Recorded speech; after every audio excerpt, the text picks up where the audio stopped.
15 นาฬิกาถึง 16 นาฬิกาดำเนินรายการด้วยกับผมพันเอกธนัทเดชะวันนี้เราได้นำพระสูตรที่ชื่อว่าชัชนิยสูตรว่าด้วยสิ่งที่ถูกขันธ์ห้าเคี้ยวกินพระสูตรนี้มีอยู่ในพระไตรปิฎกฉบับมมร.เล่มที่ 27 หน้า 185พระสูตรนี้พระองค์ตรัสว่าสิ่งที่ถูกขันธ์ห้าเคี้ยวกินการเกิดบ่อยๆพระองค์ตรัสว่าการเกิดบ่อยๆเป็นทุกข์การเจ็บการแก่การตายบ่อยๆก็เป็นทุกข์พระองค์ตรัสว่าสมณพราหมณ์หรือสมณะเราใดเราหนึ่งตามโลกชาติได้เพราะเป็นผู้ที่เจริญฌานจนสามารถจะระลึกชาติได้หลายชาติเห็นว่าชาติก่อนเราเป็นอย่างนั้นอย่างนี้มีที่อยู่มีอาหารอย่างนั้นระลึกชาติได้แต่ในพระสูตรนี้องค์ตรัสว่าการระลึกชาติได้นั้นเป็นเรื่องของด้านอภิญญาแต่จุดมุ่งหมายก็คือวิปัสสนาดังที่เราได้ทราบว่าการเจริญสติปัฏฐาน4นั้นเราสามารถกระทำในหลายทางคือสมถะนำตามด้วยวิปัสสนาหรือวิปัสสนานำตามด้วยสมถะหรือพร้อมๆกันแม้แต่ความไม่มีจิตฟุ้งซ่านก็สามารถเจริญวิปัสสนาได้เจริญสติปัฏฐานได้ในพระสูตรนี้กล่าวว่าชาติก่อนๆเราก็ต้องมีขันธ์ห้าอย่างนี้และปัจจุบันเราก็จะมีขันธ์ห้าและในอนาคตก็อย่างเดียวกันก็มาพิจารณาว่าขันธ์ห้านั้นไม่เที่ยงเป็นทุกข์เป็นอนัตตามีการแปรปรวนไปต่างๆไม่ควรที่จะไปยึดถือว่าขันธ์ห้าของเราเป็นขันธ์ห้าเป็นตัวตนของเราในพระสูตรนี้ได้แสดงลักษณะสองอย่างลักษณะของอะไรของขันธ์ห้าลักษณะทั่วไปคือความเป็นอนิจจังทุกขังอนัตตาเกิดขึ้นตั้งอยู่ระดับไปอันนี้เป็นธรรมดาของรูปเวทนาสัญญาสังขารในวิญญาณแต่ลักษณะเฉพาะของเขาเรียกว่าลักษณะที่จตุกะบ่งชี้ว่าจะต้องเป็นอย่างนั้นไม่มีแปรเปลี่ยนเช่นรูปลักษณะทั่วไปก็เกิดขึ้นตั้งอยู่ระดับไปแต่ลักษณะของรูปนั้นเฉพาะนั้นก็คือรูปนั้นมีการแตกสลายไปในที่สุดรูปนั้นแยกออกจากกันได้เป็นกิจรูปนั้นเป็นอัพยากตะมีวิญญาณและเจตสิกเป็นเหตุใกล้อันนี้เป็นลักษณะเฉพาะพระองค์ได้ตรัสถึงเรื่องขีดความสามารถเฉพาะตัวหรืออีกหนึ่งว่าเจตสิก52ตัวนี้ทำงานคนละอย่างกันคนละหน้าที่กันไม่ปะปนกันแม้สิ่งที่รู้อารมณ์เช่นสัญญาณความจำได้หมายรู้ปัญญา คือปัญญีสีก็เป็นเจตสิกวิญญาณก็เป็นธรรมชาติที่รู้อารมณ์ลักษณะของวิญญาณนั้นรู้อารมณ์เป็นการสืบต่อระหว่างชาตินี้กับชาติหน้าวิญญาณนั้นเป็นใหญ่เป็นประธานของเจตสิกวิญญาณนั้นมีวัตถุและอารมณ์เป็นเหตุใกล้พระองค์ได้แสดงถึงเหตุความสามารถของเจตสิกโดยยกสัญญาขึ้นสัญญานั้นเป็นเจตสิกดวงหนึ่งประกอบกับจิตทุกดวงอยู่ในสภะจิตตสาธารณเจตสิกเจ็ดอันประกอบด้วยผัสสะเวทนาสัญญาเจตนาเอกคตาชีวิตเป็นสี่เขามีความจำได้หมายรู้ว่าสีเขียวสีแดงเป็นต้น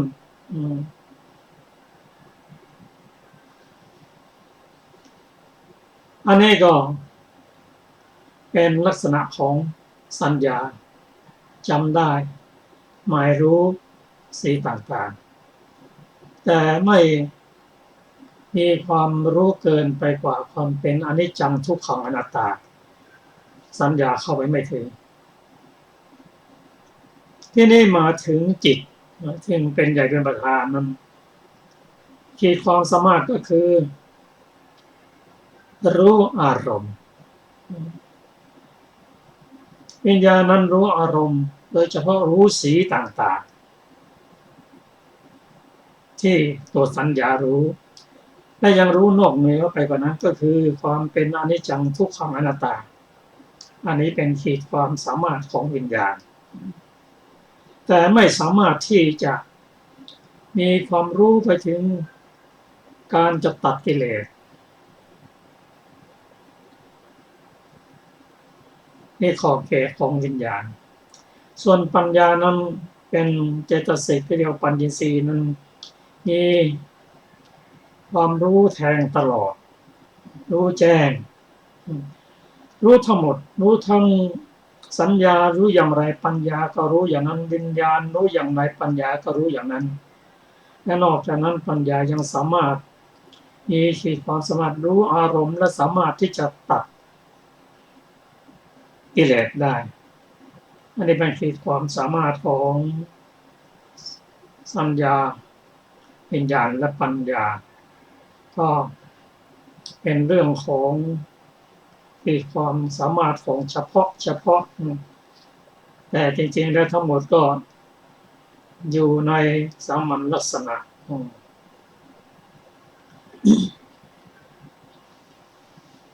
ทีนี้กลับมาถึงเรื่อง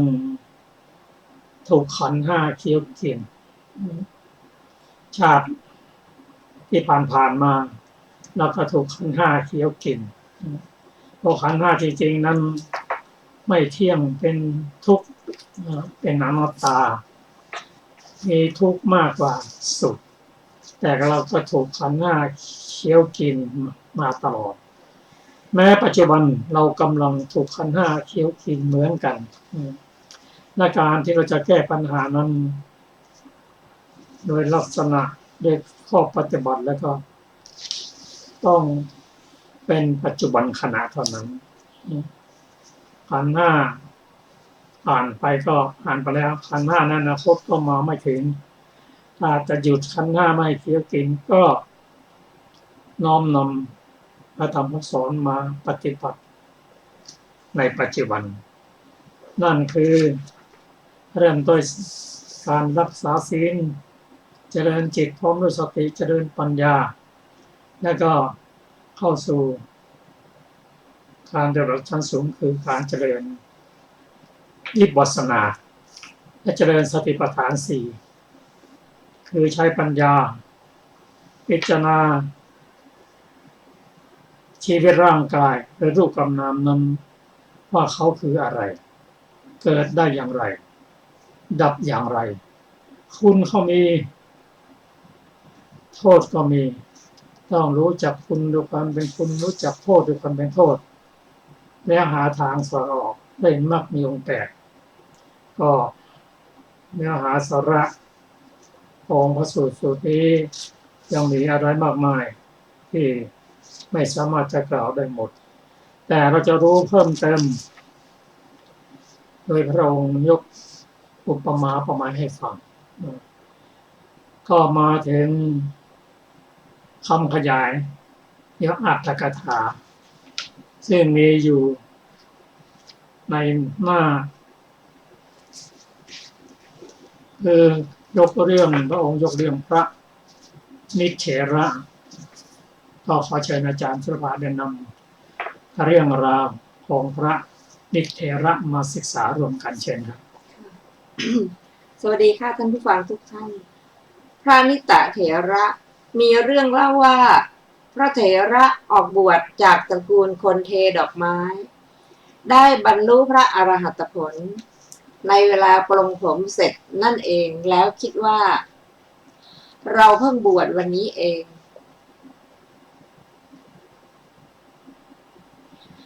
กิจบรรพชิตของเราก็ถึงที่สุดหรือสำเร็จวันนี้เหมือนกันเราจะบำเพ็ญมหาอริยวังสปฏิปทาของบัณฑิตที่มีการเจริญความสันโดษ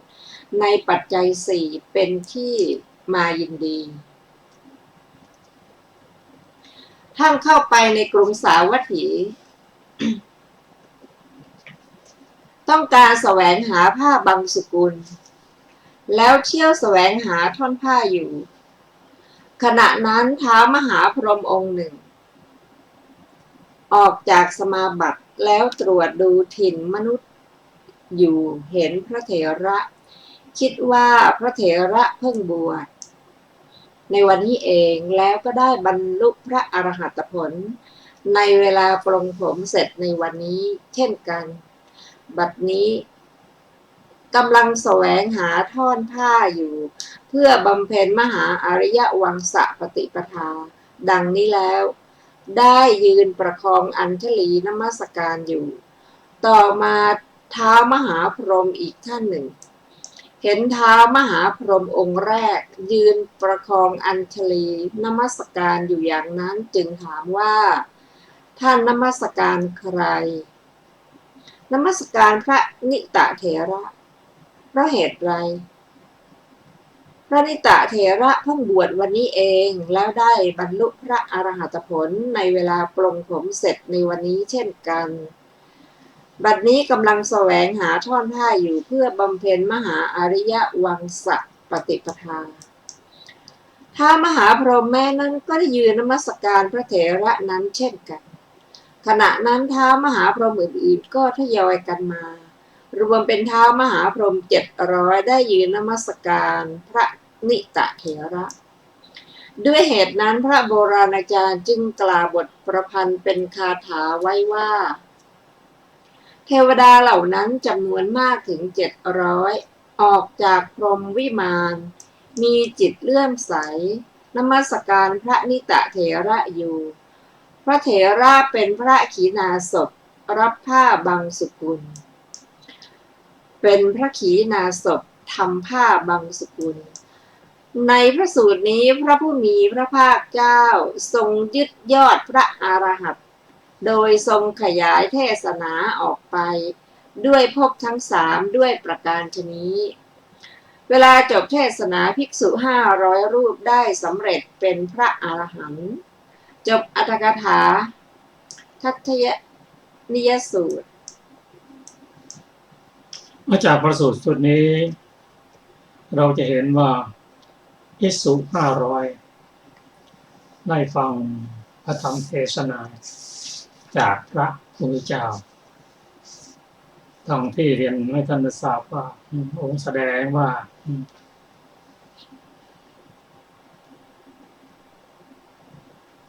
ขันธ์ห้าย่อมเคี้ยวกินบุรุษก็ขันธ์ห้านั้นพระองค์ได้ตรัสให้แก่ภิกษุ ว่าขันธ์ห้านั้นเที่ยงหรือไม่เที่ยงไม่เที่ยงพระเจ้าค่ะไม่เที่ยงเป็นสุขหรือเป็นทุกข์เป็นทุกข์พระเจ้าค่ะเมื่อไม่เที่ยงเป็นทุกข์มีความแปรปรวนเป็นธรรมดาวันหรือที่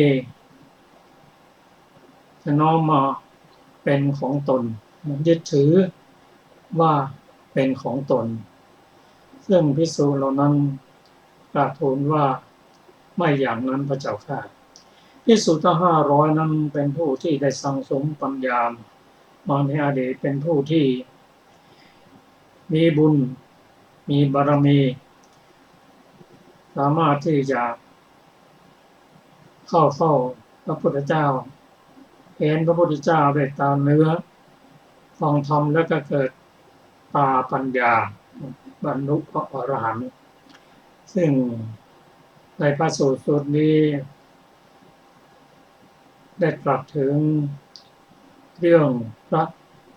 อิสเถระออกบวชวันเดียวในตระกูลคนแทนดอกไม้แล้วก็พอบวชเขาปรงผมเท่านั้นในขณะปรงผมนั้นได้เป็นบรรลุเป็นพระอรหันต์บุคคลก็พระพรหมซึ่งออกจากสมาบัติคือฌานสมาบัติได้มายืนนมัสการ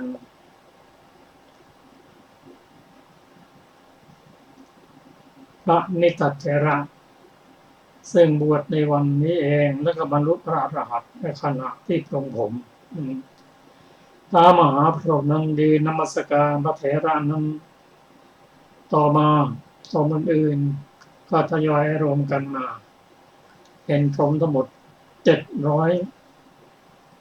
ได้ยืนนมัสการอยู่เพื่อเห็นว่าการที่บรรลุเป็นพระอรหันต์นั้นท่านดับกิเลสสิ้นเชิงนี้ไม่มีโลภะโทสะโมหะแล้วก็ชาตินี้เป็นชาติสุดท้ายไม่ต้องหมุนเวียนมาอีกไม่ต้องถูกขันธ์ห้าเคี้ยวกินอีกก็พรหมทั้ง700ก็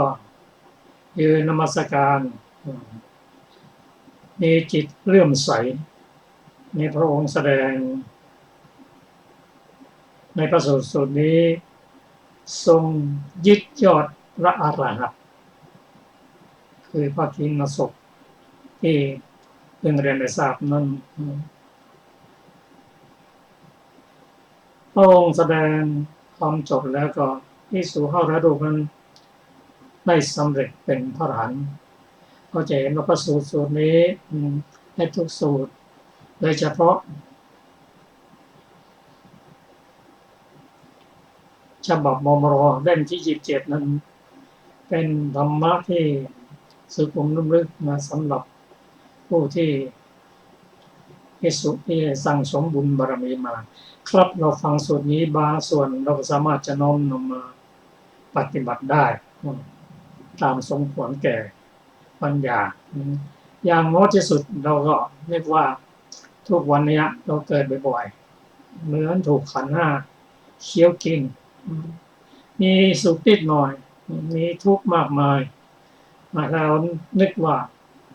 คิดว่าการเกิดบ่อยๆเป็นทุกข์การตายบ่อยๆเป็นทุกข์ก็ถือว่าเป็นผู้มี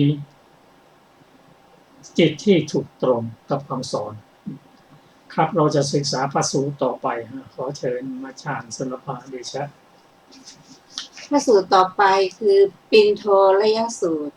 ว่าด้วยเหตุที่ต้องดำรงชีพด้วยบิณฑบาตสมัยหนึ่งพระผู้มีพระภาคเจ้าประทับอยู่ณนิโครธารามใกล้พระนครกบิลพัสสักกะชนบทครั้งนั้นแลพระผู้มีพระภาคเจ้าทรงขับไล่ภิกษุสงฆ์ในเพราะเหตุเรื่องหนึ่งแล้วเวลาเช้าทรงผ้าอันตรวาสกทรงถือบาตรและจีวรเสด็จเข้าไปบิณฑบาตยังพระนครกบิลพัสครั้นแล้วในเวลาปัจฉาภัต เสด็จกลับจากบิณฑบาตเสด็จไปยังป่ามหาวันเพื่อประทับพักในเวลากลางวันครั้นเสด็จถึงป่ามหาวันแล้วได้ประทับนั่งพักกลางวันณโคนต้นมะตูมหนุ่มครั้งนั้นแลพระผู้มีพระภาคเจ้าเสด็จหลีกออกเร้นอยู่ในที่ลับได้เกิดพระปริวิตกขึ้นว่าเราแลได้ขับไล่ภิกษุสงฆ์ให้ไปแล้วในภิกษุสงฆ์เหล่านั้นพวกภิกษุใหม่บวชยังไม่นานเพิ่มมาสู่ธรรมวินัยนี้มีอยู่เมื่อภิกษุเหล่านั้นไม่เห็นเราต้องว้าเหวใจคงเปลี่ยนแปลงจิตใจเหมือนลูกโคน้อยๆเมื่อไม่เห็นแม่ต้องว้าเหวใจคงเปลี่ยนแปลงจิตใจฉะนั้นและเหมือนกับพืชที่ยังอ่อนๆไม่ได้น้ำพึงมีความผันแปรเปลี่ยนแปลงไปฉะนั้นถ้ากระไรเราพึงอนุเคราะห์ภิกษุสงฆ์ในบัดนี้เหมือนกับที่ได้อนุเคราะห์มาแล้วในก่อนๆฉะนั้นเถิดครั้งนั้นแลท้าวสหัมบดีพรหมได้ทราบพระปริวิตกของพระผู้มีพระภาคเจ้าด้วยใจของตนแล้วได้หายไปจากพรหมโลกมาปรากฏเฉพาะพระพักตร์พระผู้มีพระภาคเจ้าเหมือนกับบุรุษมีกำลังเหยียดแขนที่คูหรือคูแขนที่เหยียดฉะนั้นลำดับนั้นแลท้าวสหัมบดีพรหมทำผ้าอุตราสงเฉวียงบ่าข้างหนึ่งแล้วประนมมือกราบทูลพระผู้มีพระภาคเจ้าว่าข้าแต่พระผู้มีพระภาคเจ้าข้อนี้เป็นอย่างนั้นข้าแต่พระสุคตข้อนี้เป็นอย่างนั้นพระเจ้าข้าพระผู้มีพระภาคเจ้าได้ทรงขับไล่ภิกษุสงฆ์ไปแล้วในภิกษุสงฆ์เหล่านั้นพวกภิกษุที่ยังใหม่บวชยังไม่นานเพิ่มมาสู่ธรรมวินัยนี้มีอยู่เมื่อภิกษุสงฆ์เหล่านั้นไม่เห็นพระผู้มีพระภาคเจ้าต้องว้าเหวใจคงเปลี่ยนแปลงจิตใจเหมือนกับลูกโคน้อยๆเมื่อไม่เห็นแม่ต้องว้าเหวใจคงเปลี่ยนแปลงจิตใจฉะนั้นเหมือนกับพืชที่ยังอ่อนๆเมื่อไม่ได้น้ำพึงมีความผันแปรเปลี่ยนแปลงไปฉะนั้นพระเจ้าข้าขอพระผู้มีพระภาคเจ้าจงทรงชื่นชมกับภิกษุสงฆ์ขอพระผู้มีพระภาคเจ้าจงทรงพร่ำสอนภิกษุสงฆ์จงทรงอนุเคราะห์ภิกษุสงฆ์ในบัดนี้เหมือนกับที่ได้ทรงอนุเคราะห์มาแล้วแต่ก่อนๆฉะนั้นเถิดพระผู้มีพระภาคเจ้าทรงรับอาราธนาโดยดุษณียภาพลำดับนั้นแลท้าวสหัมบดีพรหมทราบว่าพระผู้มีพระภาคเจ้าทรงรับอาราธนาแล้วจึงถวายบังคมพระผู้มีพระภาคเจ้ากระทำประทักษิณแล้วอันตรธานไปจากสำนักของพระผู้มีพระภาคเจ้านั่นแลลำดับนั้นแลเป็นเวลาเย็นพระผู้มีพระภาคเจ้าเสด็จออกจากที่พักผ่อนแล้วเสด็จไปยังนิโครธารามแล้วประทับนั่งบนอาสนะที่เขาปูไว้ครั้นแล้วพระผู้มีพระภาคเจ้าทรงบันดาลด้วยอิทธาภิสังขารให้ภิกษุเหล่านั้นเกรงกลัวเข้าไปเฝ้าพระผู้มีพระภาคเจ้าจนถึงที่ประทับทีละรูปบ้าง2 รูปบ้างครั้นแล้วต่างก็ถวายบังคมแล้วนั่งลงณที่สถานที่ควรส่วนข้างหนึ่งครั้นภิกษุเหล่านั้นนั่งลงเรียบร้อยแล้วพระผู้มีพระภาคเจ้าจึงได้ตรัสพระพุทธวจนะว่าดูก่อนภิกษุทั้งหลายข้อเลวทรามของการเลี้ยงชีพทั้งหลายก็คือการแสวงหาบิณฑบาตภิกษุทั้งหลายย่อมได้รับคำแช่งด่าในโลกว่าเป็นผู้มีมือถือบาตรเที่ยวแสวงหาบิณฑบาตดูก่อนภิกษุทั้งหลายก็กุลบุตรทั้งหลายเป็นผู้ไปในอำนาจแห่งเหตุอาศัยอำนาจแห่งเหตุ จึงเข้าถึงความเป็นผู้แสวงหาบิณฑบาตนี้แลไม่ใช่คนหนีราชทัณฑ์ไม่ใช่เป็นคนขอให้โจรปล่อยตัวไปบวชไม่ใช่เป็นคนมีหนี้ไม่ใช่เป็นคนมีภัยไม่ใช่เป็นคนมีอาชีพแร้นแค้นดูก่อนภิกษุทั้งหลายก็อีกอย่างหนึ่งกุลบุตรนี้บวชแล้วโดยที่คิดเช่นนี้ว่าเราทั้งหลายเป็นผู้อันชาติชรามรณะโสกะปริเทวะทุกโทมนัสอุปายาตครอบงำแล้วชื่อว่าเป็นผู้มีทุกข์ครอบงำแล้วมีทุกข์ประจำแล้วฉะนั้นหนอการทำที่สุดแห่งกองทุกข์ทั้งมวลนี้จะพึงปรากฏแต่ว่ากุลบุตรนั้นเป็นผู้มากด้วยอภิชฌามีราคะกล้าในกามทั้งหลายมีจิตพยาบาทมีความดำริแห่งใจอันโทสะประทุษร้ายแล้วมีสติหลงลืมไม่มีสัมปชัญญะมีใจไม่เป็นสมาธิมีจิตหมุนไปผิดไม่สำรวมอินทรีย์ดูก่อนภิกษุทั้งหลายเรากล่าวบุคคลผู้เสื่อมแล้วจากโภคะแห่งคฤหัสถ์ด้วยไม่ทำประโยชน์คือความเป็นสมณะให้บริบูรณ์ด้วยว่ามีอุปมาเหมือนกับดุ้นฟืนในที่เผาศพซึ่งไฟติดทั้งสองข้างตรงกลางก็เปื้อนคูดจะใช้เป็นฟืนในบ้านก็ไม่ได้จะใช้เป็นฟืนในป่าก็ไม่ได้ฉะนั้นดูก่อนภิกษุทั้งหลายอกุศลวิตกสามอย่างนี้คือกามวิตกหนึ่งพยาบาทวิตกหนึ่งอวิหิงสาวิตกหนึ่งดูก่อนภิกษุทั้งหลายเมื่อบุคคลมีจิตตั้งมั่นดีแล้วในสติปัฏฐานสี่หรือเจริญอนิมิตตสมาธิอยู่อกุศลวิตกสามอย่างนี้แลย่อมดับโดยไม่เหลือดูก่อนภิกษุทั้งหลายอนิมิตตสมาธิควรแท้ที่จะเจริญจนกว่าจะละอกุศลวิตกนี้ได้อนิมิตตสมาธิที่บุคคลเจริญแล้วทำให้มากแล้วย่อมมีผลมากมีอานิสงส์มากดูก่อนภิกษุทั้งหลายทิฏฐิสองอย่างนี้คือภวทิฏฐิหนึ่งวิภวทิฏฐิหนึ่งดูก่อนภิกษุทั้งหลายอริยสาวกผู้ได้สดับแล้วย่อมพิจารณาเห็นในทิฏฐิสองอย่างนั้นดังนี้ว่าเรายึดถือสิ่งใดในโลกอยู่จะพึงเป็นผู้ไม่มีโทษสิ่งนั้นมีอยู่บ้างไหมเธอย่อมทราบชัดอย่างนี้ว่าเรายึดถือสิ่งใดในโลกอยู่พึงเป็นผู้ไม่มีโทษสิ่งนั้นไม่มีเลยเธอย่อมทราบชัดอย่างนี้ก็เราเมื่อยึดถือพึงยึดถือรูปนั่นเองเมื่อยึดถือพึงยึดถือเวทนานั่นเองเมื่อยึดถือพึงยึดถือสัญญานั่นเองเมื่อยึดถือพึงยึดถือสังขารนั่นเองเมื่อยึดถือพึงยึดถือวิญญาณนั่นเองภพพึงมีแก่เราเพราะอุปาทานเป็นปัจจัยชาติมีเพราะภพเป็นปัจจัยชรามรณะโสกะปริเทวะทุกโทมนัสและอุปายาตมี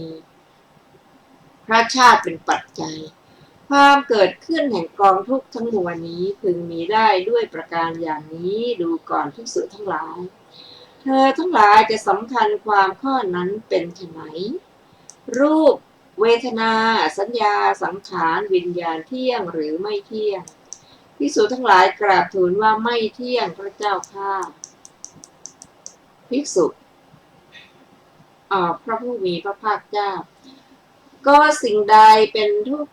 สิ่งใดไม่เที่ยงสิ่งนั้นเป็นทุกข์หรือเป็นสุขเล่าภิกษุตอบว่าเป็นทุกข์พระเจ้าข้าพระผู้มีพระภาคเจ้าก็สิ่งใดไม่เที่ยงเป็นทุกข์มีความแปรปรวนเป็นธรรมดา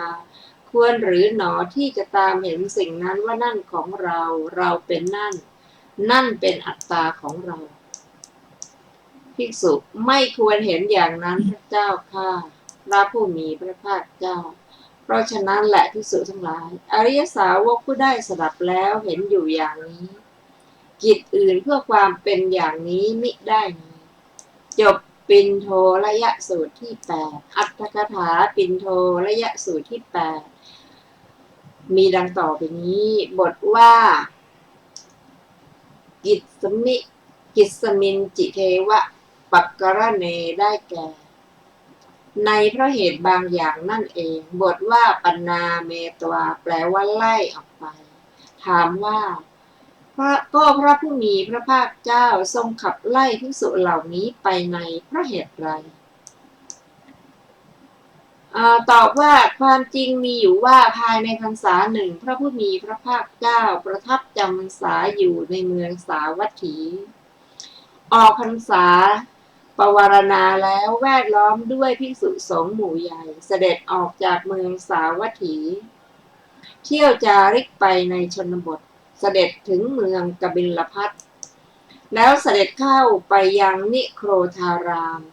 เจ้าสากยะทั้งหลายได้สดับข่าวว่าพระศาสดาเสด็จมาถึงแล้ว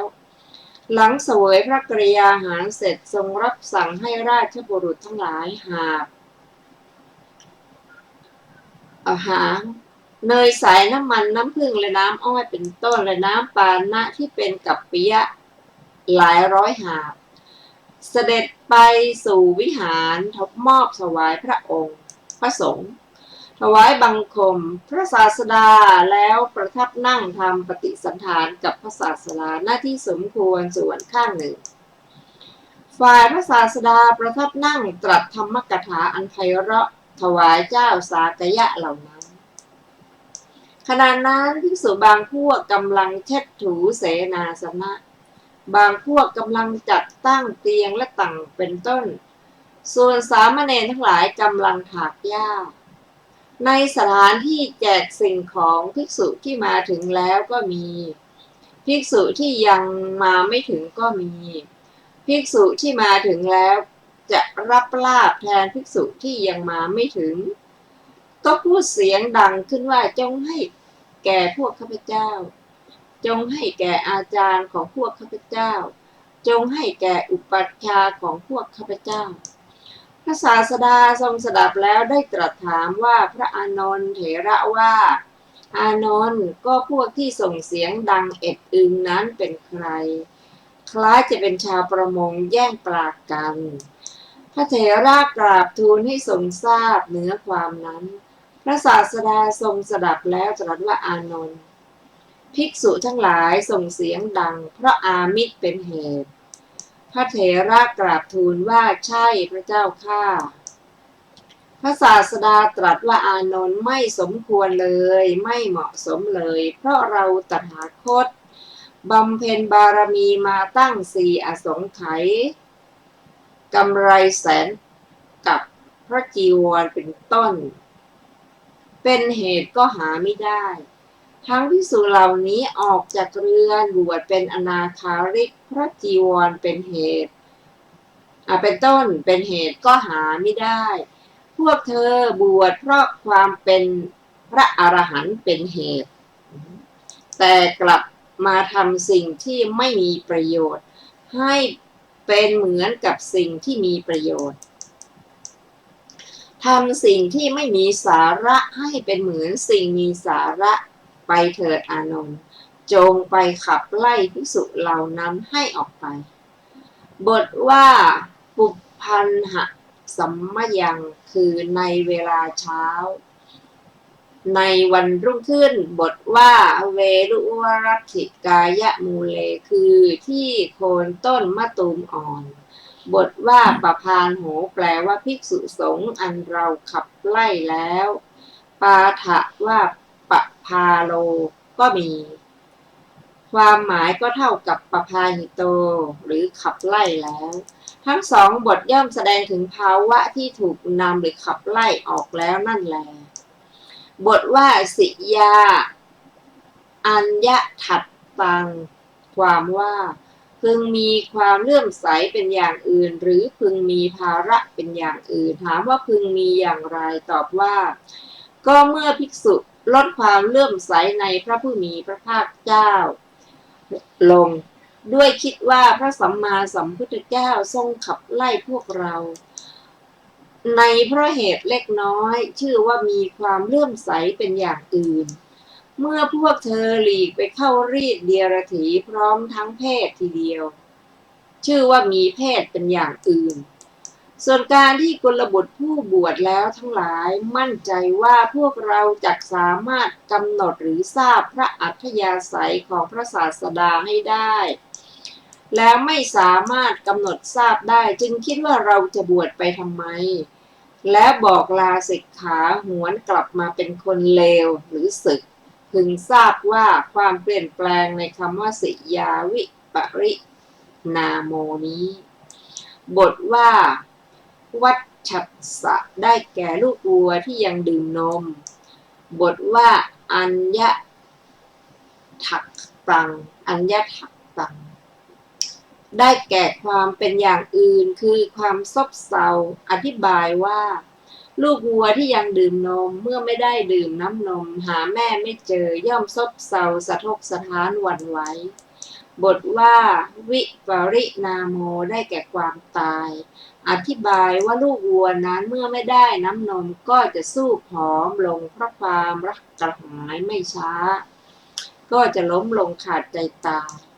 บทว่าพีชานังตะรุนานังได้แก่พืชที่งอกแล้วต้องได้น้ำช่วยบทว่าอัญญหัตตังได้แก่ความเป็นอย่างอื่นคือความเหี่ยวแห้งนั่นเองอธิบายว่าพืชเหล่านั้นเมื่อไม่ได้น้ำก็จะเหี่ยวแห้งบทว่าวิปรินาโมได้แก่ความเสียหายอธิบายว่าพืชเหล่านั้นไม่ได้น้ำก็จะเหี่ยวแห้งเสียหายไปจะมีเหลืออยู่ก็แตกซากเท่านั้นบทว่าอนุคทิโตความว่าได้รับอนุเคราะห์แล้วด้วยการอนุเคราะห์ด้วยอามิตรและการอนุเคราะห์ด้วยธรรมบทว่าอนุคะอนุคันทยะทยังนะคะความว่าเราตถาคตพึงอนุเคราะห์ด้วยการอนุเคราะห์ด้วยอามิตรและการอนุเคราะห์ด้วยธรรมทั้งสองอย่างนั้นเพราะว่าสามเณรและภิกษุหนุ่มผู้บวชใหม่เมื่อมีความขาดแคลนด้วยปัจจัยมีจีวรเป็นต้นหรือเกิดเจ็บไข้ได้ป่วยขึ้นพระศาสดาหรืออุปชาอาจารย์ยังไม่ได้อนุเคราะห์ด้วยการอนุเคราะห์ด้วยอามิตรก็จะลำบากไม่สามารถทำการสาธยายหรือใส่ใจถึงธรรมได้เธอเหล่านั้นอันพระศาสดาหรือพระอุปัชฌาย์อาจารย์ยังไม่ได้อนุเคราะห์ด้วยการอนุเคราะห์ด้วยธรรมก็จะเสืบจากอุเทศและจากโอวาทานุสาสนีหรือการแนะนำพร่ำสอนไม่สามารถจะหลีกเว้นอกุศลมาเจริญกุศลได้แต่เธอเหล่านั้นได้รับอนุเคราะห์ด้วยการอนุเคราะห์ทั้งสองนี้แล้วก็จะไม่ลำบากกายประพฤติในการสาธยายและใส่ใจถึงธรรมปฏิบัติตามที่พระศาสดาหรืออุปัชฌาย์อาจารย์พร่ำสอนอยู่ต่อมาแม้ไม่ได้รับการอนุเคราะห์นั้นแต่ก็ยังได้กำลังเพราะการอนุเคราะห์ครั้งนั้นนั่นแหละจึงทำให้มั่นคงอยู่ในศาสนาได้เพราะฉะนั้นพระผู้มีพระภาคเจ้าจึงทรงเกิดปริวิตกอย่างนี้ขึ้นพรหมมาเฝ้าพระพุทธเจ้าบทว่าภควโตปุระโตปาตุระโหสิความว่าท้าวมหาพรหมได้ทราบพระดำริของพระศาสดาแล้วได้มาปรากฏเฉพาะพระพักตร์พระผู้มีพระภาคเจ้าด้วยคิดว่าพระผู้มีพระภาคเจ้าทรงขับไล่ภิกษุเหล่านี้ออกไปบัดนี้พระผู้มีพระภาคเจ้าประสงค์จะทำการอนุเคราะห์ภิกษุเหล่านั้นจึงทรงคิดถึงเหตุอย่างนี้แล้วและเราก็จะทำให้พระผู้มีพระภาคเจ้าเกิดพระอุตสาหะนั้นต่อไปพ่อครัวผู้ฉลาดทราบว่าบรรดาอาหารมีรสเปรี้ยวเป็นต้นรสอย่างใดถูกพระทัยพระราชาก็จะปรุงรสอย่างนั้นให้อร่อยขึ้นด้วยเครื่องปรุงแล้ววันรุ่งขึ้นก็น้อมนำเข้าไปถวายพระราชาอีกชั้นใดท้าวมหาพรหมนั้นก็ฉะนั้นเหมือนกันเพราะความที่ตนเองเป็นผู้ฉลาดจึงได้ทูลสำทับอุปมาที่พระผู้มีพระภาคเจ้าทรงนำมาแล้ว นั่นแลด้วยคำมีอาทิว่าเอวะเมตังภควาแล้วกล่าวคำนี้ว่าสันเตตัดภิกขุเพื่อทูลขอให้พระผู้มีพระภาคเจ้าทำการอนุเคราะห์ภิกษุสงฆ์บรรดาบทเหล่านั้นบทว่าอภินนัตตุความว่าขอพระผู้มีพระภาคเจ้าจงทรงยินดีในภิกษุสงฆ์นั้นมาอย่างนี้ว่าขอภิกษุสงฆ์จงมาสู่สำนักของเราตถาคตเถิดบทว่าอภิ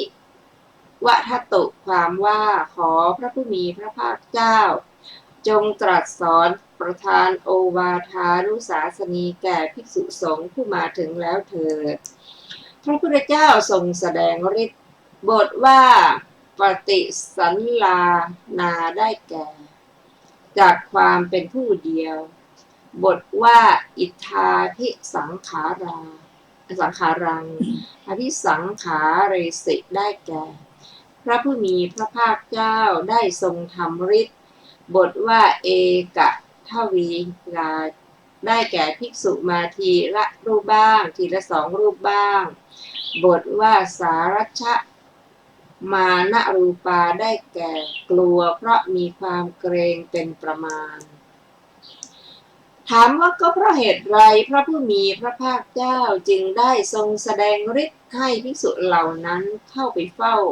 โดยวิธีนั้น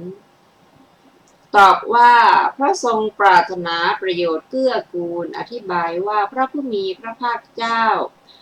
ทรงทราบว่าถ้าภิกษุเหล่านั้นจะพึงมาเฝ้าเป็นกลุ่มสายพวกเธอก็จะพากันยับเย้ยถากถางว่า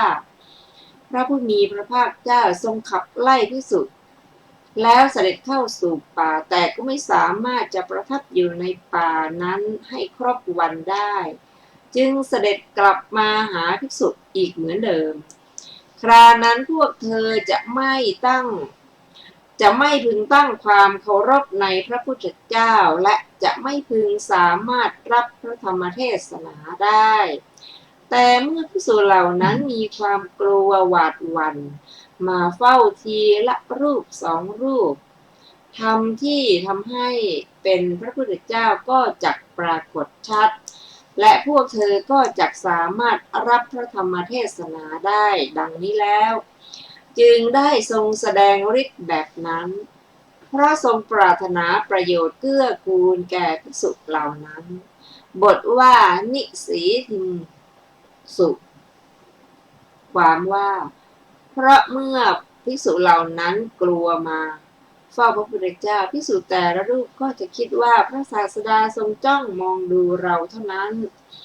เห็นจะทรงมีพระประสงค์ลงโทษเราเป็นแน่แท้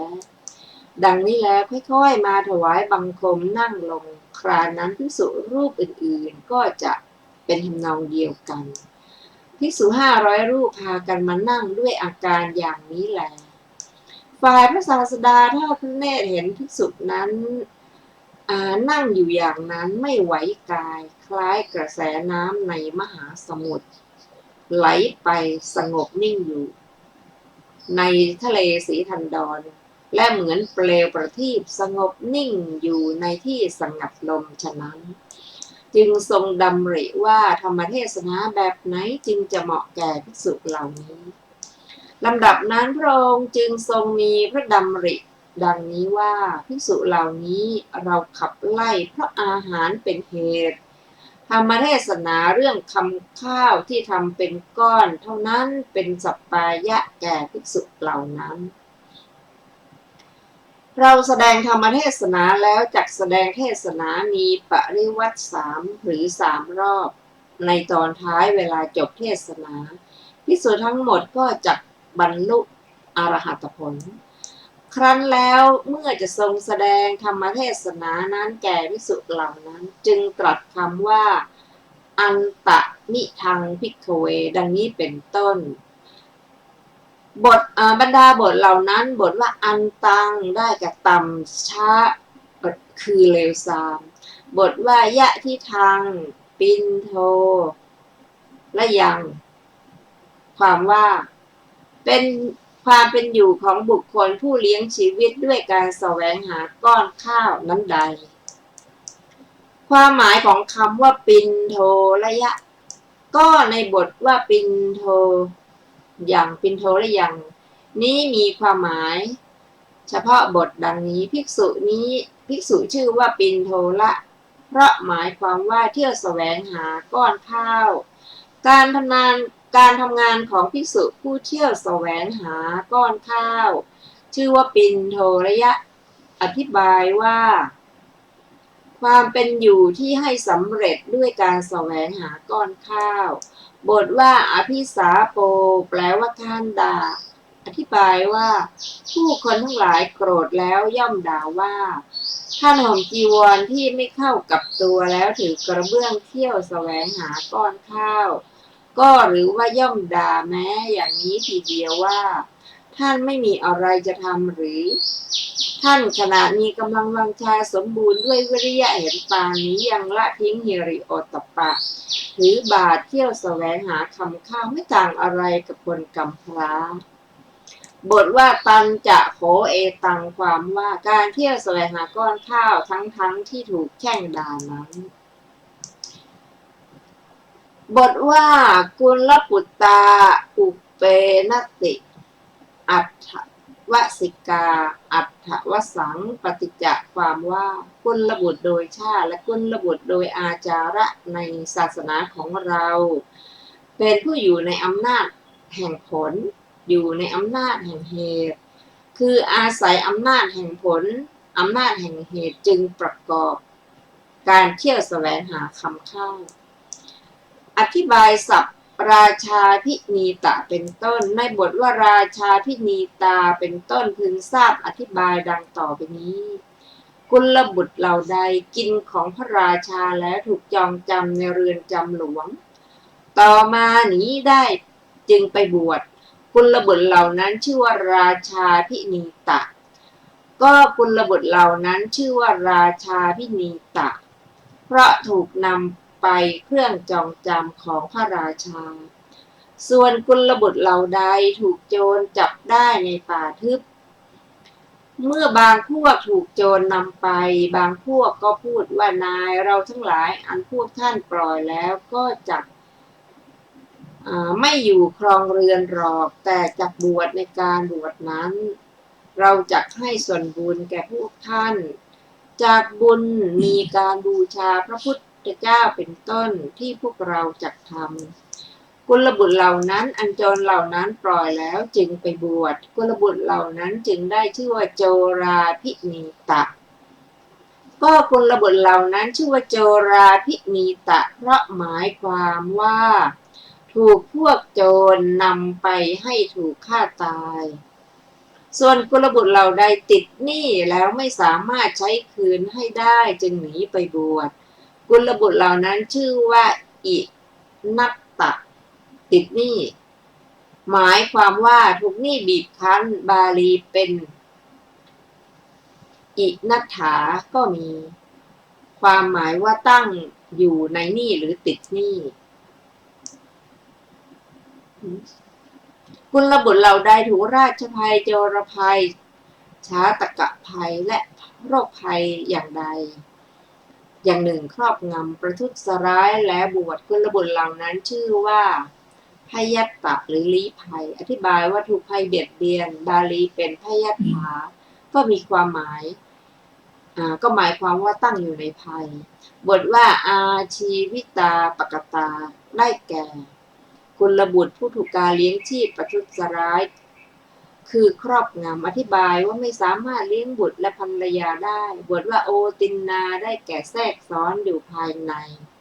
กุลบุตรนั้นเกิดความคิดขึ้นโดยนัยยะเป็นต้นว่าจะทำที่สุดทุกให้ได้จึงบวชต่อมาไม่สามารถทำการบวชนั้นได้ผลอย่างนั้นได้เพื่อทรงชี้กุลบุตรนั้น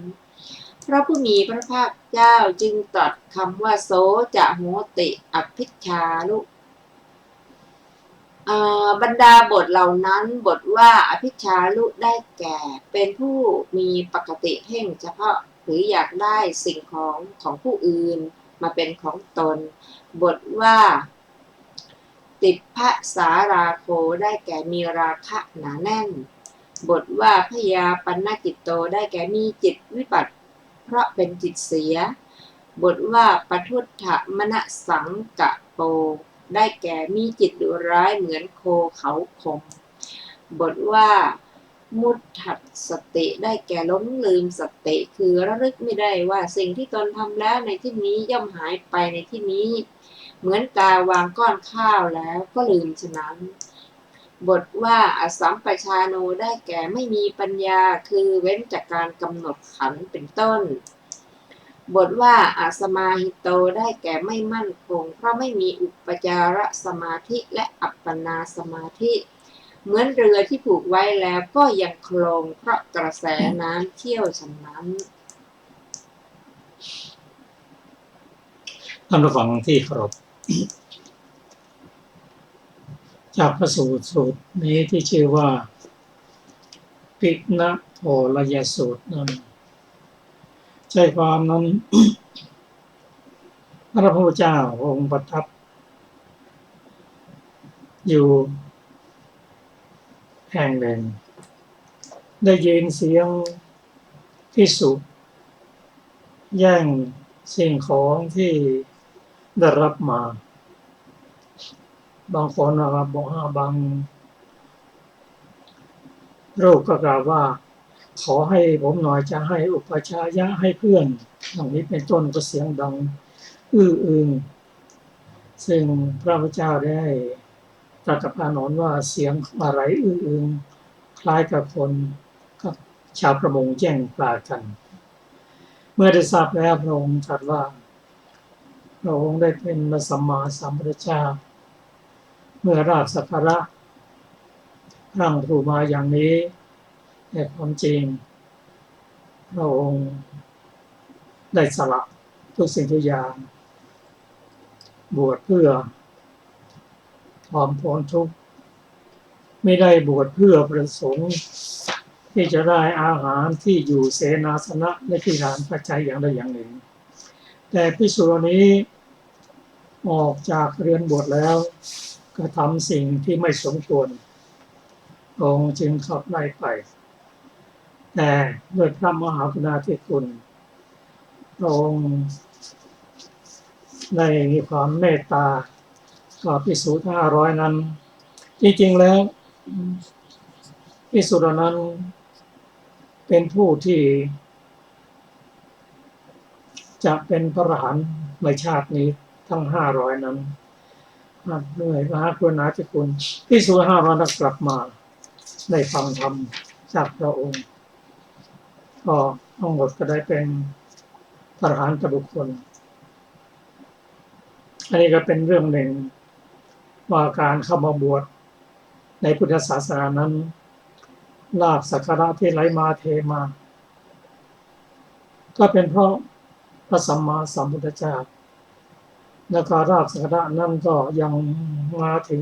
งปัจจุบันนี้เราเห็นว่าภิกษุผู้บวชในพุทธศาสนานั้นก็มหาชนนั้นมีความเคารพเลื่อมใสก็ให้ทานในปัจจัยทั้งสี่แต่ปัจจัยทั้งสี่นั้นก็ไม่ใช่ประสงค์หรอกพุทธประสงค์เราก็คือให้พ้นจากทุกข์นั่นเองอันนี้เป็นข้อคิดในพระสูตรนี้ก็สำหรับวันนี้พระสูตรนี้ก็เราจะอธิบายกันต่อในวันพรุ่งนี้สำหรับวันนี้รายการศึกษาธรรมนำสุขก็มาถึงช่วงสุดท้ายก็ขอขอบคุณท่านผู้ฟังทุกท่านติดตามรายการนี้พบกันใหม่ในวันพรุ่งนี้เวลาเดียวกันสำหรับวันนี้สวัสดีครับ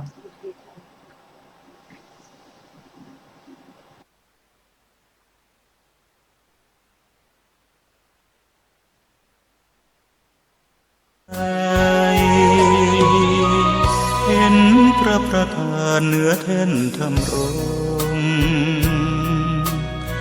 เหมือนพุทธองค์เหนืออาจอำไพแผ่ธรรมจุนเจืออุเพื่อเราพ้องปัดป้องปวงภั ใจกราบไหว้วันทาวัดเล็กหรือใหญ่นั้นไม่สำคัญวัดเท่าเทียมกันด้วยแรงพัฒนาพระทรงเคร่งครัดทำกิจวัตรทุกวันเวลา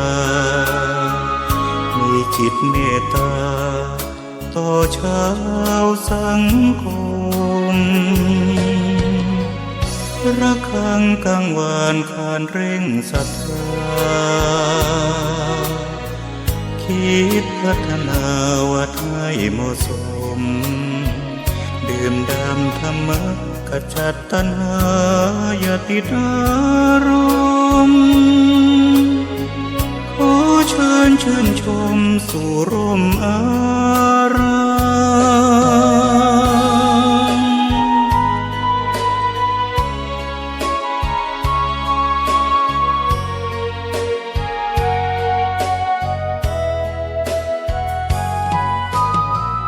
วัดเล็กหรือใหญ่นั้นไม่สำคัญ